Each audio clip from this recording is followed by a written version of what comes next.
Bora ver qual é a loucura que temos para hoje, né, aqui. Ó, já dá para identificar as coisas, né? Já temos aqui igualdade, aí temos uma igualdade cortada, temos uma igualdade com topete, já ficou estiloso. Temos uma igualdade ondinha, ó, temos já o símbolo do infinito e meio infinito, seria isso. Outro meio infinito, só que meio infinito para cima.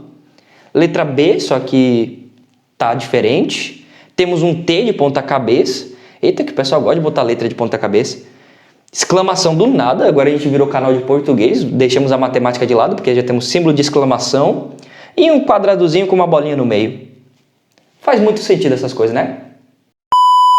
Meu bom dia, boa tarde e boa noite. Tudo bem? Bom, pessoal, depois de um bom tempinho aí sem vídeo, né? Entramos em hiato também agora, que nem o One Piece que vai entrar. Também o canal entrou nessa mini pausa agora, né? Mas como eu tinha dito, né, no vídeo de aviso, caso você não viu, né, eu tive que dar essa pausa por causa de algumas situações que iam acontecer, que estava muito pesado, né? E a questão de tempo estava bem comprimida, então não daria certo para gravar. Porque eu falei, né? Se fosse para gravar e gravar qualquer coisa, também não daria certo, né? Eu tinha que preparar uma boa aula, né? Mas agora, depois de ter passado por esse período turbulento, agora vamos voltar com a nossa boa e velha programação, né? Como foi dito, dia 10 ia ter vídeo e cá estamos aqui, dia 10, com vídeo, curiosidades e histórias da matemática, né? E caso você viu, vamos fazer a parte 2 agora dos símbolos matemáticos, né? Então vamos ver agora outros símbolos. Já temos a parte 1, que já está postada lá na playlist, corre lá para ver, né? Então agora vamos ver a parte 2, né? Outros símbolos matemáticos que você provavelmente pode ver em alguma operação, conta, definição ou outra situação que envolva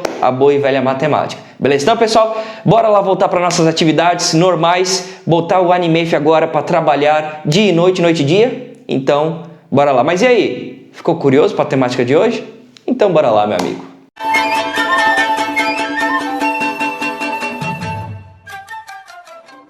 Bom, pessoal, retomando aqui, agora bora ver aqui alguns símbolos que eu já separei para a gente poder analisar, entender o que ele significa e ver até uns exemplos onde podemos ver ele na boa e velha matemática, beleza? Bom, primeiro aqui é clássico, né? Igualdade. As nossas duas barrinhas paralelas, né? Que vai representar essa questão de igualdade, duas partes iguais. Você provavelmente sempre vai ver ela quando você trabalhar em equações ou qualquer outra situação que envolva matemática, possivelmente ela sempre estará lá. Exemplos mais clássicos você vai ter, x igual a 4, né? A gente sempre trabalha com essas incógnitas e quer saber qual valor ele pode assumir. Então, o x ele tem que ser igual a que número? Lembrando que igualdade a gente vai trabalhar meio com o conceito de balança. As duas partes têm que ser proporcionais, iguais. Como o símbolo é de igualdade, então os dois lados têm que ser iguais. Então temos que pensar até no conceito de balança, temos que deixar equilibrado.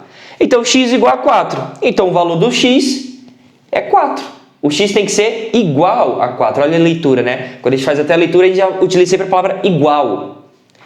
Ou, por exemplo, aqui, 3x igual a 6. Aí fica até o questionamento. Que valor o x tem que assumir para essa parte aqui ser igual a este outro lado, né? Aí, no caso, até a gente pensando, né? Se multiplicar o 3 por 2... 3 vezes 2 dá 6. Então, x tem que ser igual a 2, né? Porque aí 3 vezes 2, 6. 6 igual a 6, né? Então, vocês vão ver muito esse símbolo de igualdade, principalmente quando está em equações, que aí vocês vão trabalhar com incógnitas, né? E temos que descobrir o valor delas, né? Que valor ela tem que assumir? Ela tem que ser igual a quem, né? Então, só que aí o que eles fizeram? Para vocês verem aqui que esses conjuntos aqui são bem semelhantes, né? Pegaram o símbolo de igualdade, e se esse símbolo tiver um traço transversal a ele, cortando, já não vai ser mais símbolo de igualdade. Vai ser diferente agora. Aí então, olha só. Percebe que a única diferença é essa reta cortando o nosso símbolo da igualdade. Que agora ele significa diferente. Então, a nossa igualdade não vai ser mais agora, esse símbolo aqui não vai trabalhar mais com igualdade, mas sim com valores que não pode assumir, tem que ser diferente. Mas aí você pergunta, mas em que situação podemos ver? Eu até anotei essa palavra aqui, ó, condições. Geralmente, algumas propriedades ou alguns assuntos que vamos estudar, existem algumas condições para aquilo poder assumir valores reais, para a gente poder trabalhar com eles. Um exemplo clássico que a gente acabou de trabalhar foi frações.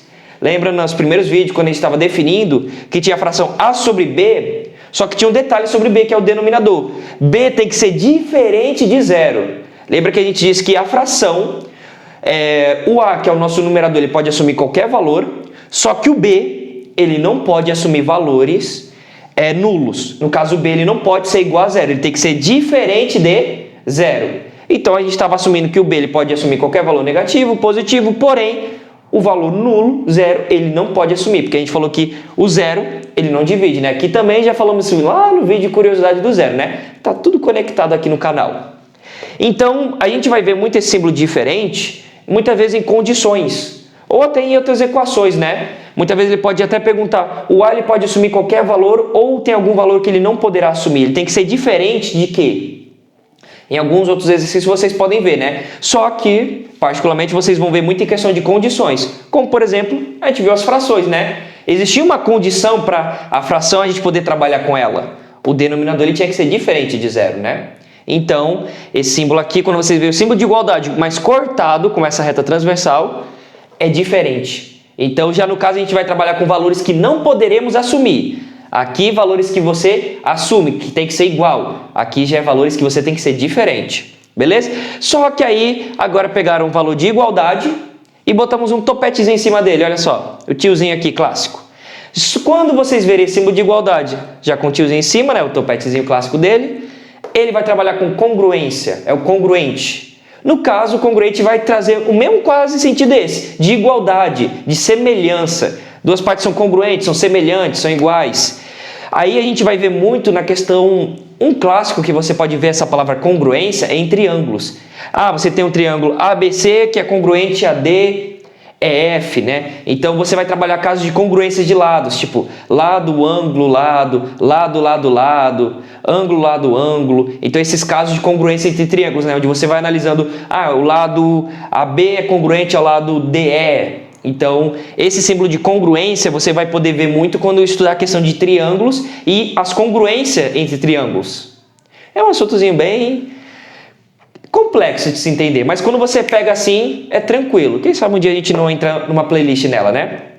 E agora, temos um outro que também segue quase esse mesmo conceito, só que agora você não vai ter duas retas paralelas, né? A gente vai ter dois tiozinhos aqui, né, paralelos entre si. Quando você vê esse tipo de símbolo aqui, as nossas duas retas agora estão fazendo curvas, né? Você vai ter o símbolo de aproximado, o símbolo de aproximadamente, onde você vai ter uma condição que você vai ter um valor infinito, porém você vai trabalhar apenas com uma parte dele, um valor aproximado dele. Um clássico que eu até botei aqui, olha só, quando vocês verem esse símbolo, é o número π, onde a gente vai ver em questões de circunferência, área de um círculo, ou outras questões que envolvam, né, essa questão de circunferência, né? Quando você vê esse número π, lembra, o π como é que é? 3,14, 15, 92, 65, 35, 89 e assim infinitamente. Ele é um número irracional infinito. Ele não tem fim. Só que aí, pensa, você cai lá, tá num vestibular, numa prova ou qualquer outra atividade. Você vai trabalhar com um número infinito? Não. Aí entra esse carinha, o aproximado, aproximadamente, né? Que é bem clássico você, quando vai fazer uma prova, um vestibular, tem lá uma questão que envolve uma circunferência ou um cilindro, algo do tipo, e quando ele exige que você tenha que trabalhar com π, ele bota lá, tipo, considere π aproximadamente 3,14. Esse é bem clássico, né? Muita gente até acredita que o valor do π é 3,14, mas não, ele é infinito. O detalhe é que quando a gente vai trabalhar, fazer uma questão e ele exige que você trabalhe com o valor do π, ele muitas vezes dá um valor aproximado dele. Ele não dá um valor real, ó, trabalhe com π como 3,14, eu também já vi questão pedindo trabalhe com π com 3,1 ou até com apenas 3. Considere π igual a 3. No caso, eu não estou dizendo que o π é igual a 3, a 3,1 ou 3,14, não. Eu estou dando um valor aproximado de π, beleza? E aí também já engata com esse outro símbolo, esse aqui é o valor, esse símbolo do π, né? Que também fica até a situação, quando você for trabalhar com uma questão e ele não te der o valor de π, é porque você não irá utilizar ele, o símbolo vai ficar lá, você não vai tocar nele, você não vai substituir por nenhum desses valores aqui, beleza? E temos aqui o último. Esse aqui é o clássico na língua portuguesa, exclamação, né? Só que para matemática ele já tem outro significado. Quando vocês verem esse símbolo aqui, envolvendo cálculos na matemática, não estou exclamando nada. Sim, vamos fatorar alguma coisa. Fatorial é o símbolo que é o significado desse símbolo aqui, fatorial, né? Que nada mais é do que uma multiplicação sucessiva. Você vai ter um termo e você vai multiplicar com os antecessores desse valor. Como assim? Eu tenho aqui, ó, 3 fatorial.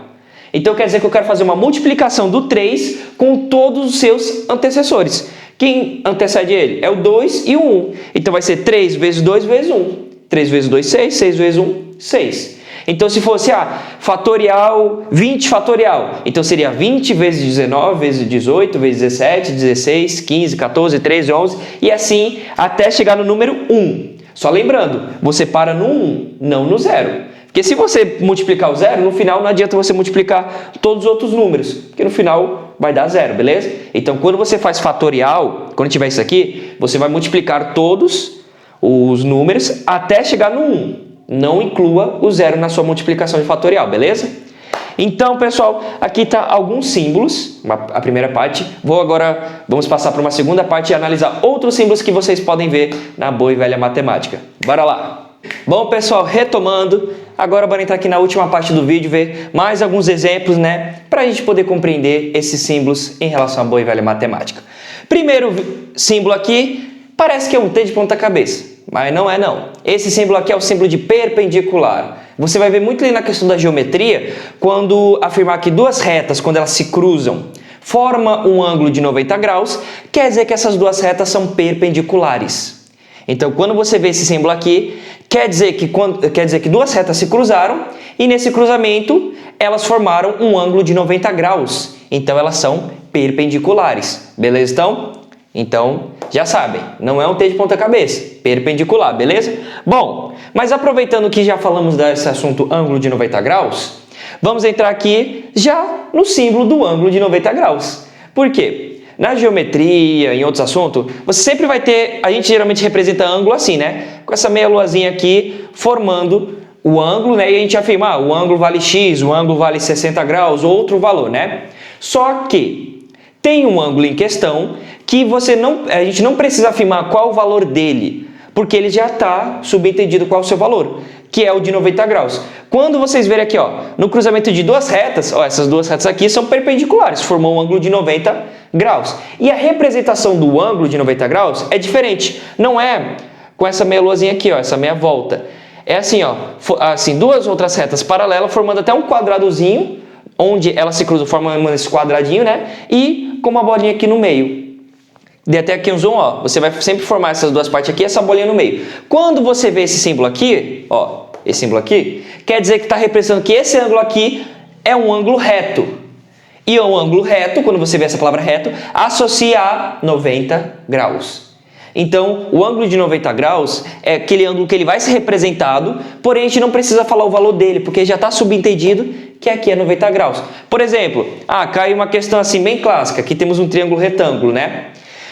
Quero saber qual o valor do x. Aí você pode pensar, a soma dos ângulos internos de um triângulo é 180 graus. Aí você pensa, eu tenho um valor de 60, mas eu precisaria de outro número para somar, subtrair a 180, que eu ia descobrir o valor de x. Mas a questão aqui não me afirma qual é o meu outro ângulo. Afirma assim, olha só, aqui não tem números, mas quando você vê esse símbolo, saiba que aqui é 90 graus. Beleza? Esse é o ângulo assim que tem uma representado diferente.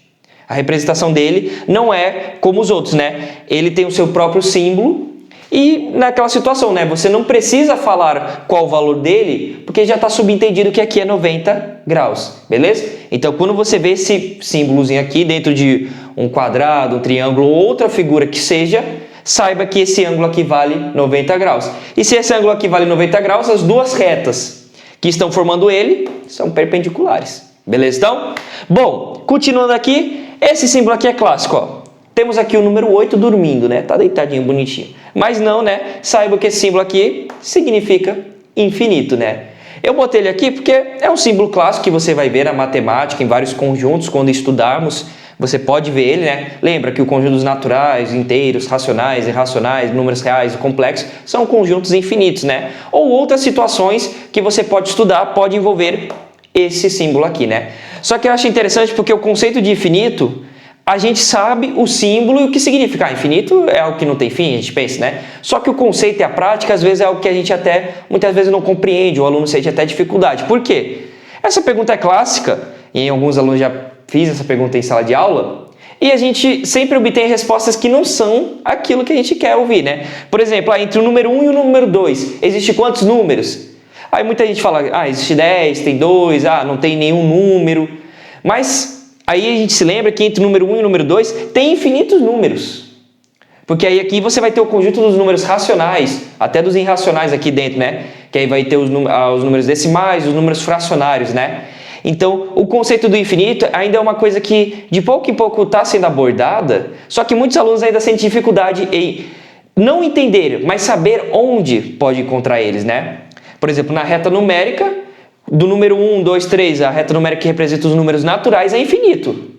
Só que entre o número 1 e o número 2, ou entre o 3 e o 4, o 5 e o 6, tem números infinitos entre esses, né? É engraçado que a reta numérica ela é infinita e entre números que já representam o conjunto infinito, tem valores infinitos lá dentro. Então, a gente sabe o símbolo e o que significa, só que muitas vezes o conceito ainda é algo que tem que ser mais bem trabalhado, né? Quem sabe um dia depois não abordo um vídeo só falando sobre o infinito, né? Seria uma temática bem interessante. Se você aprova, deixa nos comentários.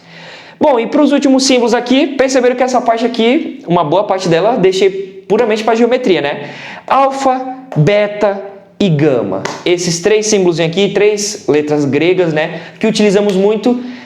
Você pode ver ele na física, questões até que envolvem velocidade, outros assuntos, você pode ver essas letras representadas para atribuir um valor. Só que na matemática, o clássico que você pode ver é geralmente na parte da geometria em questões de ângulo. Você tem aqui um triângulo, eu quero saber qual o valor do ângulo beta, qual o valor do ângulo alfa, qual o valor do ângulo gama, ou outras questões, né? Eu botei essas três letras aqui porque elas são clássicas em questões de geometria quando trabalha a questão de um ângulo, né? Mas você pode ver em outras situações também, né? Como são letras gregas, né? Elas não se limitam apenas a questões de ângulo. Não, você pode ver em definições outros assuntos onde a pessoa, o autor, vai trabalhar com essas letras para definir uma incógnita ou algo do tipo. Você pode ver também a utilização dessas letras, né? Mas eu estou falando isso porque é bem clássico você ver quando envolve a questão de ângulo de uma figura, né? Utilizamos a alfa, beta e gama. Entre outras letras gregas que também podemos utilizar, né? Só que essas três aqui são clássicas para qualquer aluno que vai fazer uma prova ou estudar para um outro assunto. Beleza? Então, pessoal, bom, e por aqui finalizamos, né, a parte 2 dos símbolos matemáticos, né? Lembrando que esse tema eu ainda vou trazer vários e vários vídeos, né, que nem o glossário, né? Já temos a parte 2 do glossário e aí decidi então montar a parte 2 dos símbolos matemáticos, né? E futuramente terá a parte 3, a parte 4, a parte 5. Tem vários símbolos matemáticos, como também tem várias palavras matemáticas que podemos trazer. E também peço o seu apoio, né? Caso tenha algum símbolo que você já viu, porém queira saber o significado ou onde você poderá ver, né, alguma aplicação, pode mandar lá no Instagram ou no TikTok, mandar mensagem e mandar o símbolo que você queira que a gente apresente na próxima parte que a gente trabalhar essa temática. Assim que também com palavras, as palavras também são válidas, beleza? Então, pessoal, por aqui a gente finaliza o nosso vídeo de hoje. Bom, e aí, deixar aqueles recados bem clássicos, né? Pedir para você se inscrever e ativar o sininho para não perder nenhuma notificação, né? Também deixar seu comentário, deixa o feedback. E aí, o que achou dos símbolos de hoje que trabalhamos? Tinha algum que você não sabia o significado, que não entendia o conceito? Teve aqueles clássicos que você já viu e sabia? Diga aí nos comentários para a gente poder analisar e saber quais próximos símbolos a gente pode trazer. Aquele símbolo que você já viu e não se lembra qual o significado dele. Deixa aí nos comentários para a gente poder trazer para nossas próximas partes. Beleza, então? E também agradeço muito pela sua atenção. Espero vocês no próximo vídeo. Lembrando que o próximo vídeo já vamos iniciar a playlist nova de porcentagem. Vamos trabalhar agora, né? De números decimais, frações e agora vamos entrar em porcentagem. Então, imagino que você não vai querer perder esse próximo vídeo. Então, espero você lá, beleza? Falou, pessoal. Até a próxima.